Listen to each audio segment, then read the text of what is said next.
What's next for markets?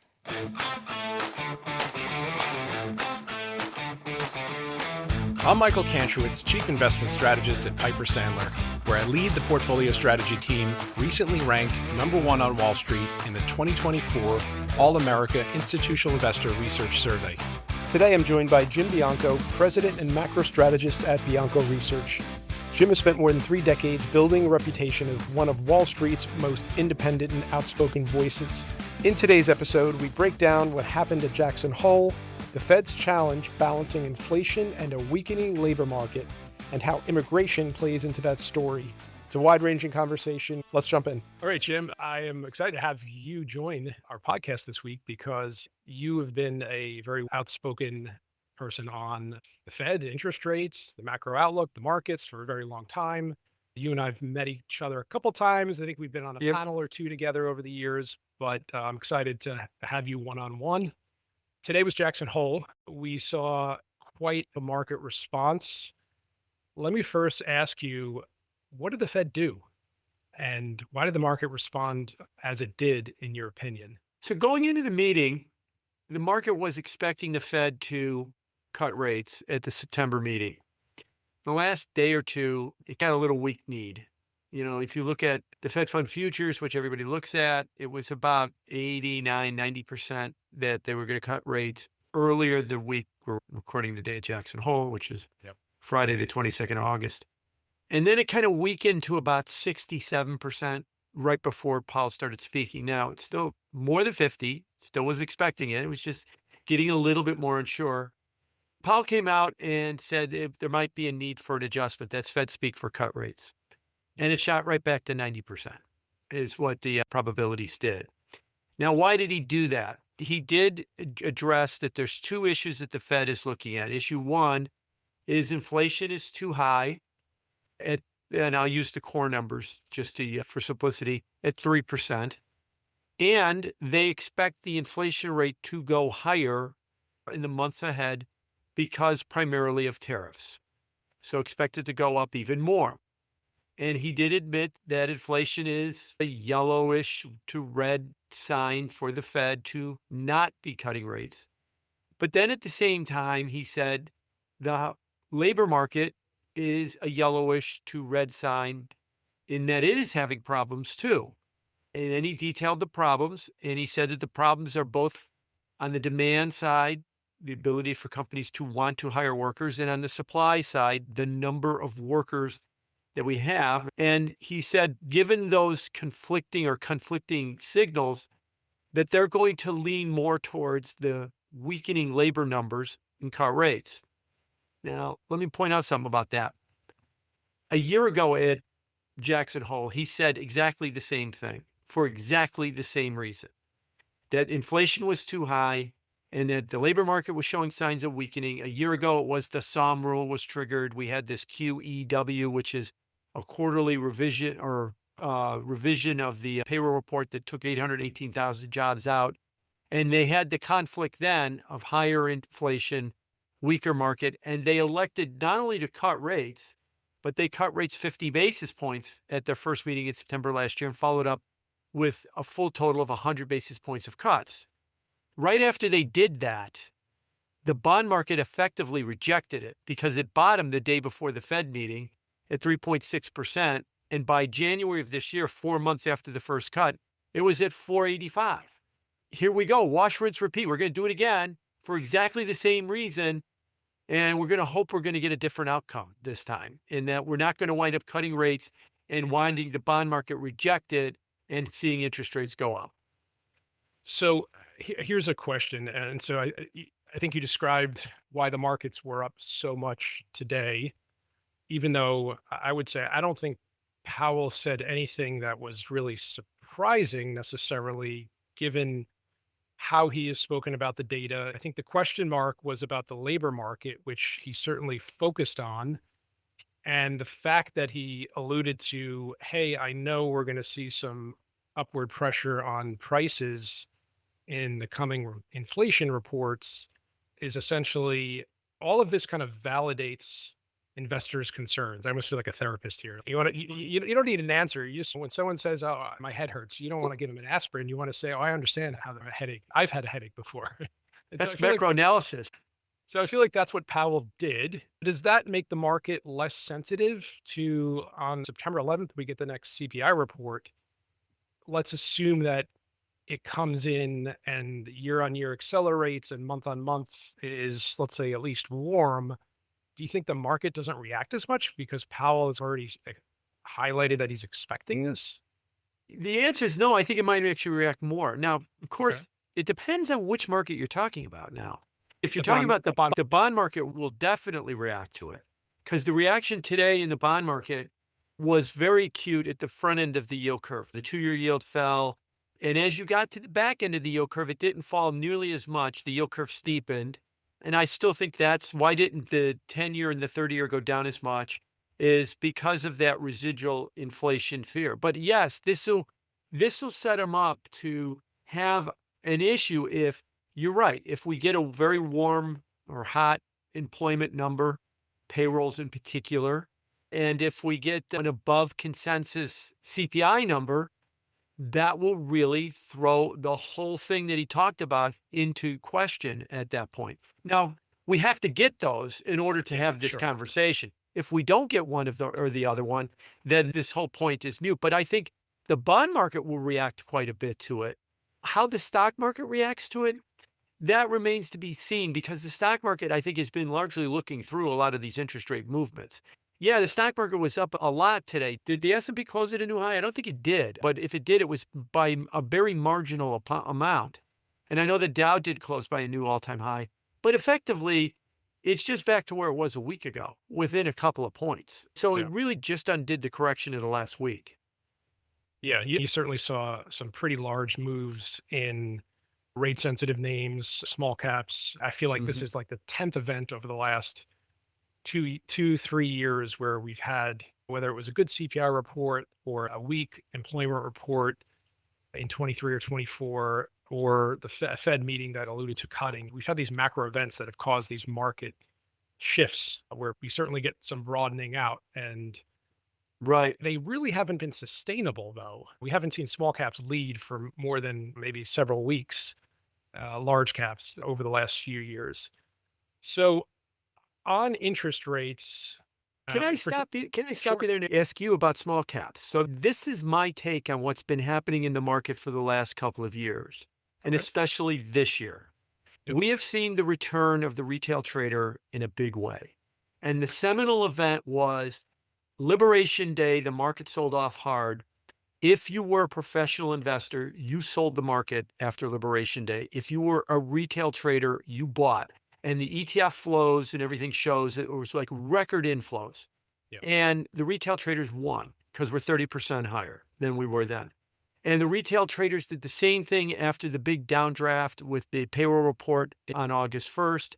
And if you traffic the Reddit boards, the attitude is completely different now than it was a couple of years ago. A lot of people think they want bad data. They want Powell to be hawkish. They want the market to tank because they believe every sell-off is a dip to be bought. And they want an opportunity to buy lower prices. And we've seen this time and time again, these waves and waves of money. They tend to be younger. We also see that in options trading, over half of options trading is 0 DTE options. Those are options that expire today, the same day. And we've seen, I think, among the older crowd, maybe more of a shift towards safer investments because the ETF flows into fixed income have been very good. And the ETF and the flows into money market funds have been very good. And what I'm leading up to is the next time Barron's wants to do their big money polls, stop asking hedge fund managers what they're going to do and go tell me what's happening on the Reddit boards, because they may be the big money right now. How much of that do you disagree with? Let me ask you the question that way. I agree. And I think that, the data certainly show the combination of increased passive flow impacting institutional money managed and the increase in retail investors that are not only adding brokerage accounts since COVID, but now adding options accounts on top of that. And I saw a stat yesterday, I think it may have been from the CBOE, zero DTE options are up to almost 60% now. It literally just keeps going up every day in terms of option market share.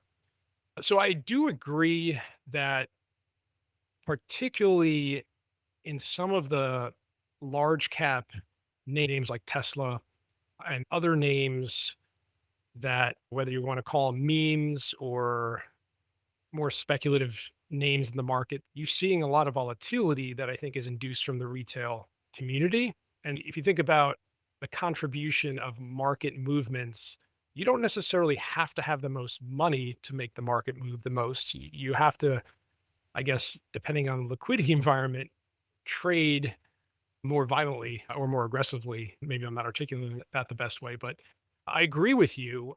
And I see exactly what you're seeing. I hear the sentiment on Twitter. I hear, especially around crypto, people are talking like fast forwarding into the future and saying what they're going to do with their money when Bitcoin's at this price and this is at that price. So I think that is very much the mentality. I think, particularly since COVID, we've had a market that, like a parent to a child, every mishap or problem has been taken care of by the adults in the room. The adults in the room, whether the Fed or the Treasury, they've really Exactly. pretty much fixed everything. Exactly. And I think that to take that one step further is the meme stocks and the speculative names in the Mag 7 or Mag 10, if you want to expand that out a little bit. They've got all kind of retail activity that are going. So now you go, all right, what about the other 490 stocks? What about the Russell 2000? And remember now, I think the market cap of the Russell 2000 collectively is smaller than NVIDIA. To give you an idea, they would need the more traditional crowd to kind of traffic those names, because you're not going to get anybody all excited on the Reddit boards, that, hey, we got to go buy Procter & Gamble or something like that. Yeah. You're going to get zero interest in doing that. You're going to get more of a traditional player that wants to buy that name. The traditional players tend to be a little bit more risk averse. And this gets to the ETF flows into fixed income. As my friend Jim Grants likes to say, who runs Grants Interest Rate Observer, we now have an interest rate to observe again.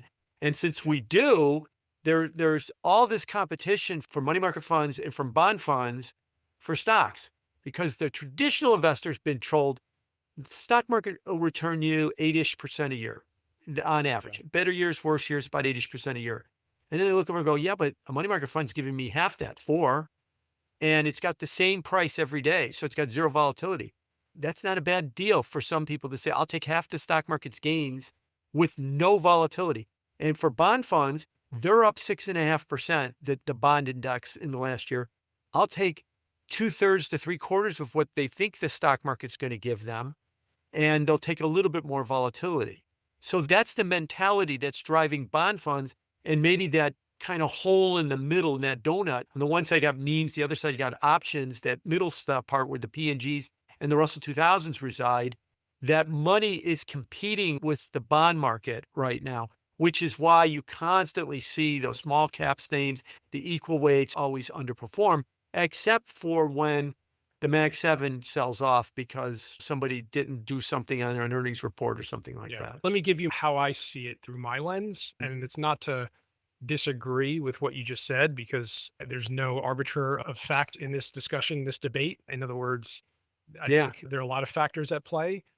Let me give you some interesting stats.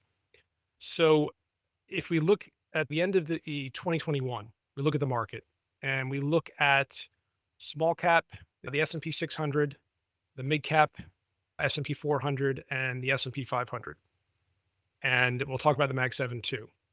The multiples of these three indices, large, mid, and small caps, all fell tremendously in 2022 and have all been rebounding and moving up over the last few years. When you're looking at large cap, the S&P 500 versus the 600, and we all know the S&P 500 has crushed the small cap 600 over the last several years, none of it's come from multiple expansion, because the multiples are all, again, from beginning of 2022 through yesterday, the percent change in the multiples of large, mid, and small caps are within basis points of each other.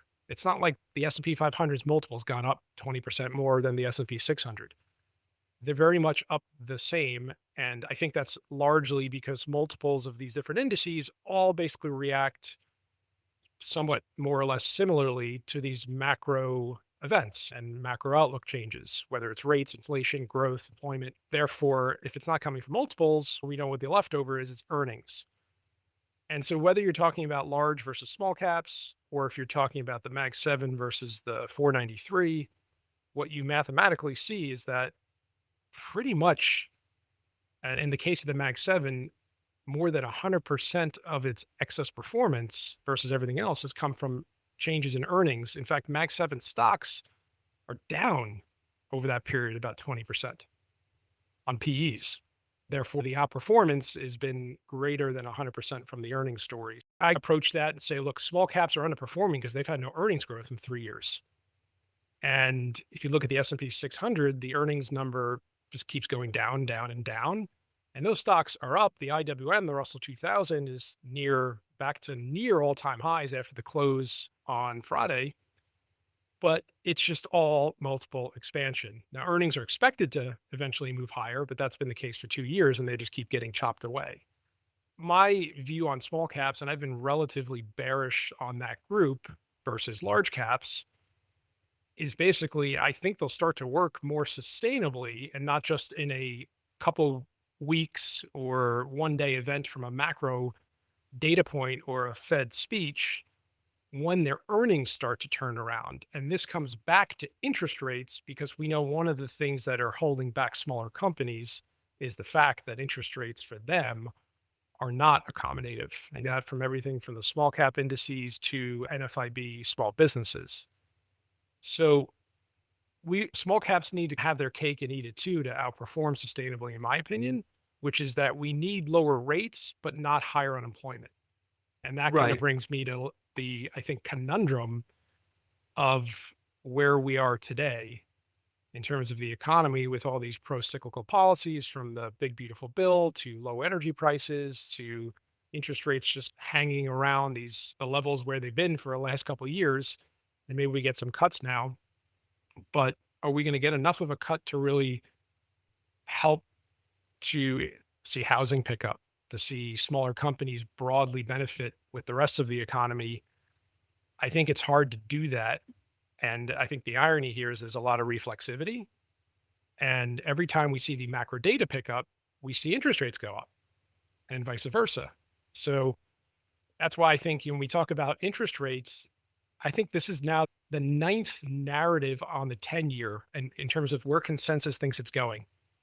And if we looked at a chart of the 10-year yield over the last 3 years, we really just haven't gone anywhere. We've just bounced around between 4 and 5%, with some moves above 5 and below 4 for short periods of time. But really, and you talked about this today, the yield curve steepened and the 10-year really didn't come down all that much because maybe these cuts will help the economy if and when we get them in September or October.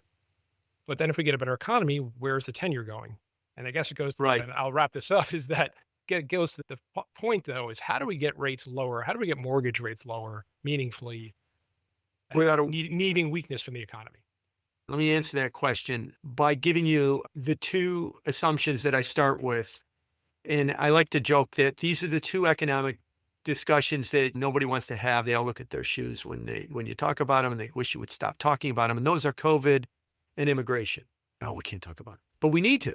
Because I would argue to you, I am a firm believer that COVID was the largest economic event of our lifetime. It was bigger than the financial crisis. It was bigger than the 87 crash or whatever else you think might have come up to this date. And the reason is that we are in a different economy now post-COVID than we were pre-COVID. The labor market is fundamentally different because of remote work post-COVID. Deglobalization is accelerated post-COVID. Tariffs are now a thing post-COVID. So when I hear the narrative, and Jay Powell is guilty of this as anybody else. Oh, we're seeing broad signs of the economy normalizing. We're seeing it return to pre-pandemic levels. That's a different cycle. That's like saying we're returning to the gold standard as far as I'm looking at. We're not going back to that narrative. And let me address the online crowd. We're not going back to zero. In fact, I think in the second part of Powell's speech about the framework review, It was a wonky part of it, but I think what he basically said is, and I'll put it in English, we in our lifetime, our kids in their lifetime, will probably never see zero interest rates again, unless you're talking about the oncoming of a true second depression. But short of that, I know everybody thinks that we live in a world now where if we wobble for a week and a half, we're going to go to zero and start printing money. That era is over. That era is a different era that ended in 2020. It'd have to be something extreme. And to talk to the online crowd, call me when the stock market's down 40%. Then we could start the discussion about whether we should go to zero interest rates. Not call me when the stock market's had 3 bad days and when's the Fed going to start cutting rates, which is what we did pre-COVID. Under that environment, that it's a different economy because of COVID, I think the biggest thing, getting back to the economics, that of remote work, deglobalization, tariffs, is we're in a higher inflationary world. We are in a 3-ish% inflationary world, not sub 2. We are at 3. By the way, here's another fun stat for you. The inflation rate's 3.1. I'm using core as my measure. We'll get one more inflation number in September, but let's just assume it'll stay at 3.1 because the number from a year ago is very low. So it probably will, unless something dramatic happens. When was the last time the Fed raised rates with the core inflation rate above 3%? It was a year ago. Yeah. What did interest rates do? They went up right after that because the Fed was raising rates in too high of an inflation environment. When was the last time before a year ago the Fed raised rates with inflation, core inflation above 3%? It was 1991. So it's been 34 years. What happened during that period was inflation, actually core inflation was 5 because what it was the Gulf War. For those old enough to remember, the Gulf War came, oil doubled, inflation was high, but everybody was so freaked out that we were going to have a depression, including the Fed. They were all cutting rates into this high inflationary environment. And it turned out we didn't have a recession and rates went up. So over the and then you got to go back to 1985 when we were coming off of the 15% inflation rate or 11% on core, which was what the peak was. So what the last 40 years has shown us is that 3% is an inflation rate that is just too high to be talking about cutting rates. And we're doing it yet again. And so how do you get rates down? That 3% is about to start to drift lower. But all of the mechanics of what's going to bring that down are working. Goods prices, which is usually running around 0, the goods inflation rate has historically been around 0, is moving up because of tariffs. What about services? Service inflation is driven largely by wages. So what are wages doing? This gets into a wonky discussion about immigration. And that other argument, everybody looks at their shoes and says, stop talking about immigration, because it's the single biggest driver of the labor market.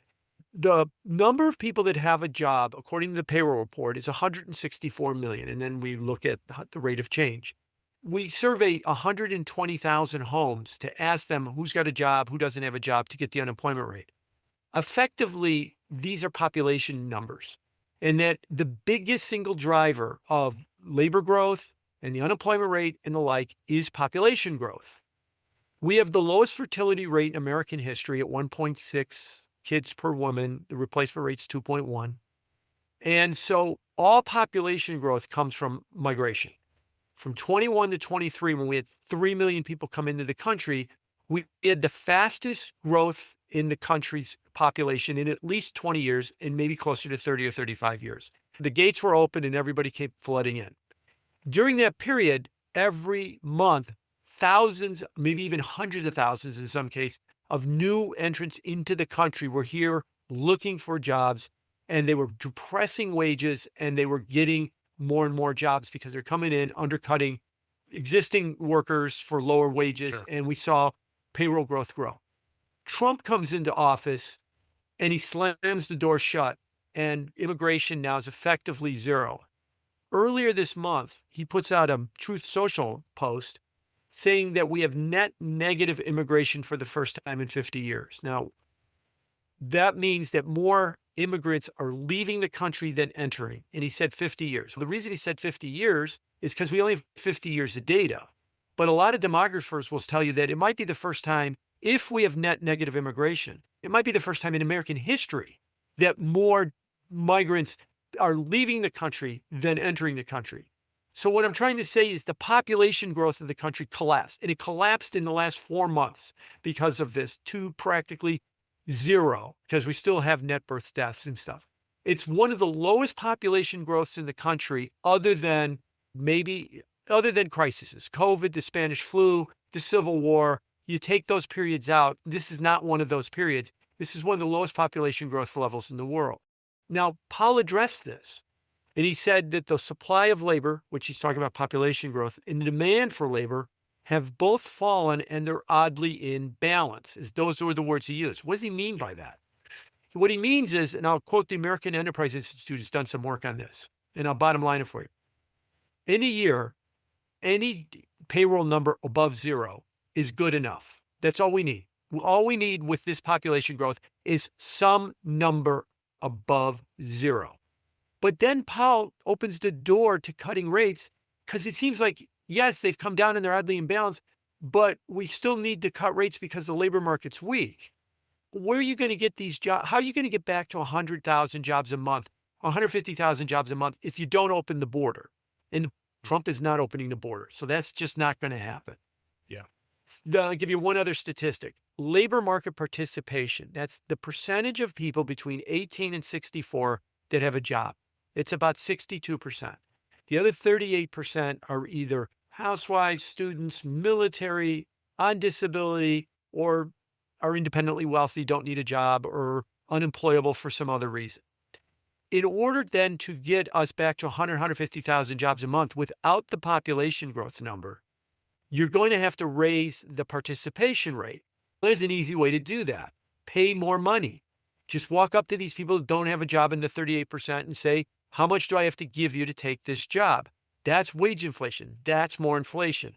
So I don't understand, if we're going to stimulate this economy, we're going to get higher goods inflation. We're not going to be able to get more growth out of the labor market without that population growth, unless we get higher participation, which means more labor inflation. So we're going to get higher inflation either way.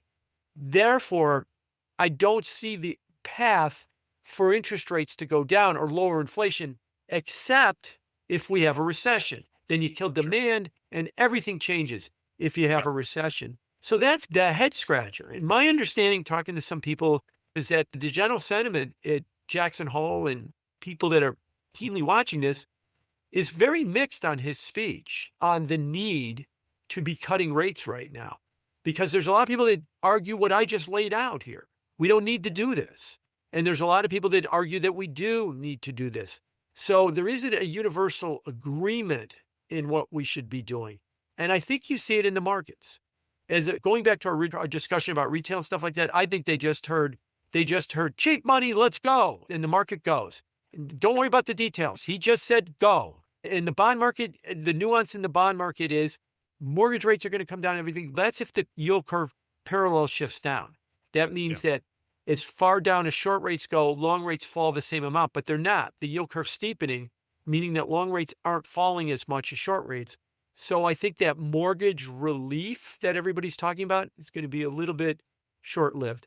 Can I go off one other quick tangent here, and I'll make this as short as possible? Sure. About the housing market and about the crisis in the housing market. Let me say this. Every single day I've been alive, you've been alive, and every single day we have been alive, we are going to be alive, the housing market will be in a crisis, because it's always in one of two states. It's either the home prices are going up and we have a affordability crisis, or home prices are falling like 2008 and we have a financial crisis. Right now, home prices are going up. We have an affordability crisis. Why do we have an affordability crisis? I got in a Twitter spat with a bunch of people over the weekend about this, and I said, here's why we have an affordability crisis. The price of homes in the United States is at an all-time high at $435,000 a home. That's too high. It takes $120,000 for an income to qualify for a mortgage. There's your affordability crisis. And then I say, here's the way you got to fix it. You got to make home prices go down. And then I say, okay, how do you make home prices go down? Housing starts have been 1/3 below their pre-2006 level now for 15 years. We don't have enough housing units. We need to be building more houses. And I said, and this is where everybody got mad at me. I said, because this is the way it works. Boomer moves to Arizona. Boomer moves to Florida or Tennessee or Texas. Boomer buys a house. boomers, not the same boomer, go to zoning board meetings and say, no more houses in my neighborhood. Sure. NIMBY, no more NIMBY. houses, building codes, land use. The only house that people can buy in my neighborhood is my house, and I'm watching it go up on Redfin or Zillow every day. Thank you very much. And so I said, look, we got to just let these builders build more homes. And the tidal wave, no, my house doesn't have to go down in price. You cut mortgage rates. It's Jay Powell's fault. It's BlackRock's fault for buying all these houses and renting them. It's this person's fault. It's that person's fault. It's not. You have to fix the house. Here's what you have to do. You have to take my $435,000 house and make it go to $500,000 and make everybody be able to afford it at $500,000. Yeah. That's what everybody wants. So what I think the problem is, there's not enough supply of homes. And sure. that's why we have a affordability crisis. And why do I bring all this up? Because if mortgage rates go down, all home sellers are going to do is raise their price, and we're going to be back to the same monthly payment.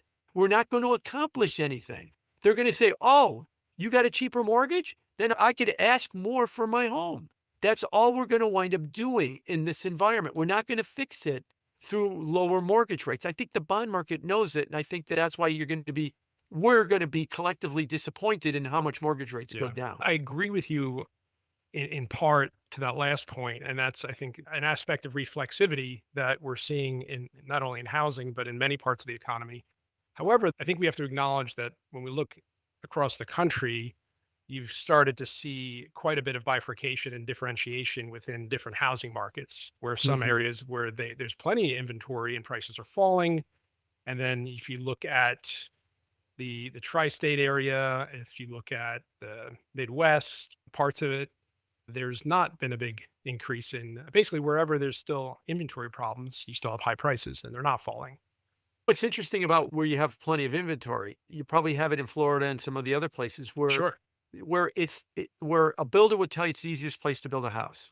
You go to the tri-state area, you go to the Chicagoland area, and you say, I want to build a house. First of all, you probably have to buy a lot with an existing house in it and knock it down. Sure. Because it's all built out. They will talk to you for hours about the regulations and the rules and the zoning and everything else.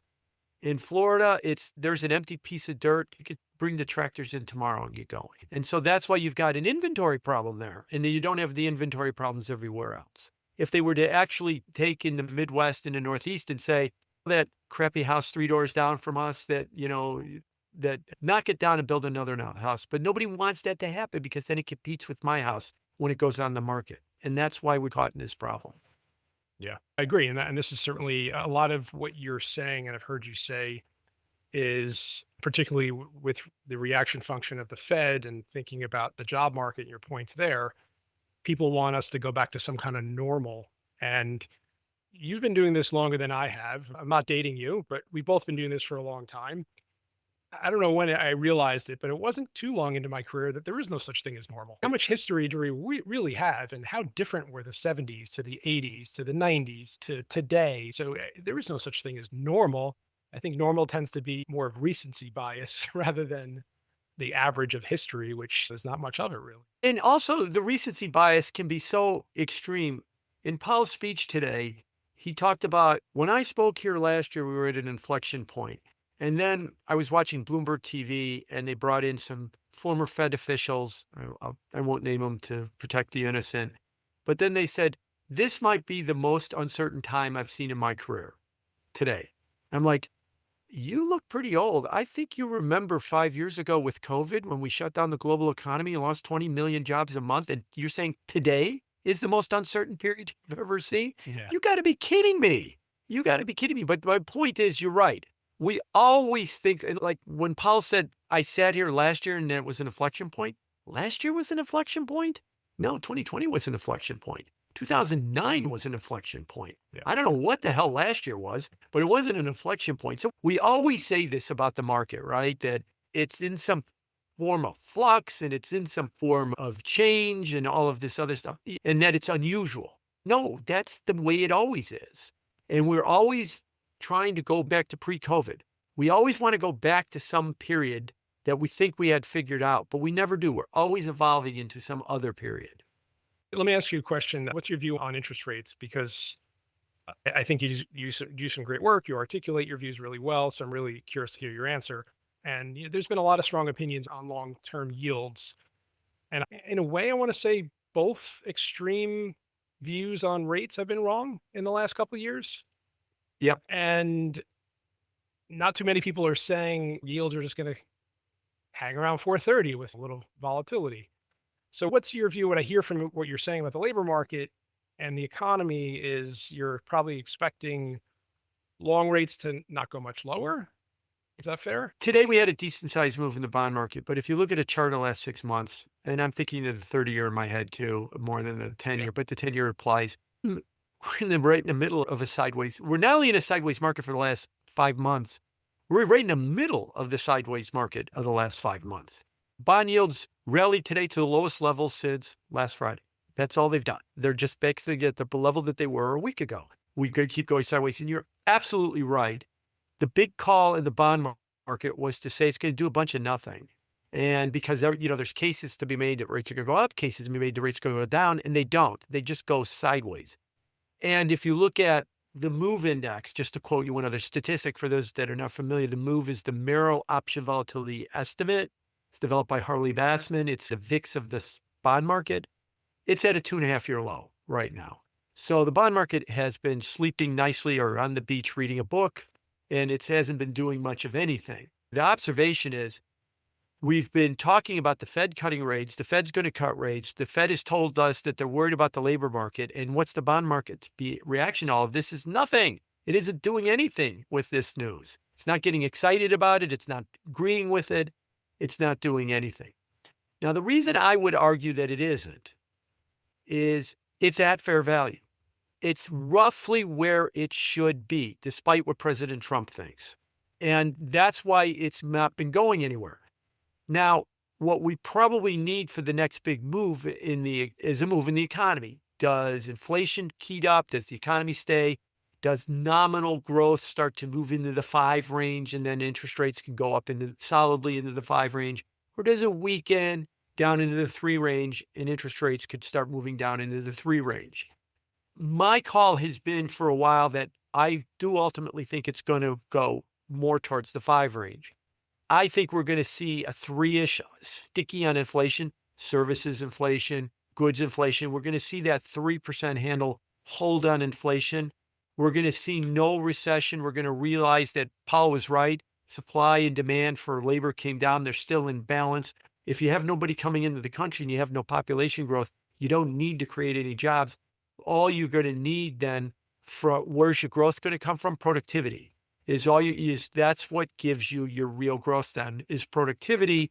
And if the AI crowd is right, and we do get productivity from AI, and count me as one that thinks that's probably going to happen, then you're going to get higher growth, and then you're going to see interest rates move up. Let me make a quick comment about that AI growth.